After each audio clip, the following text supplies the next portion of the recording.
into my main team. Same thing with Sebastian, Cornelius, Dorian, and Helios. All of these heroes I would sub in to my main teams for other reason. Now I'm slowly leveling up my Aurora Leon team for my team 2. But that's so what I recommend is focus on one team until level 100-ish.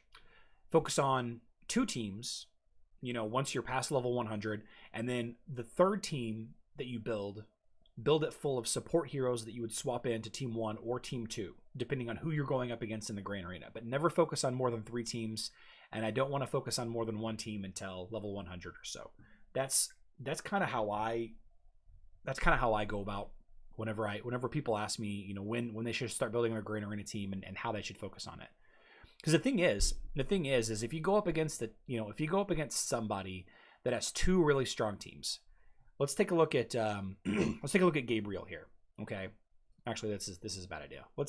So if we look at Dragon King here, you can see that his line 1 has got a couple of weak heroes in it. His Arachne and his Kai are lower, but his team 2 and his team 3 are both maxed out. Has a couple of red heroes in here, a couple of they're all level 130. So you might think, okay, one of these teams is an easy win.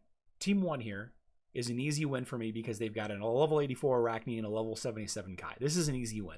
But the problem is then what other team do you need to beat?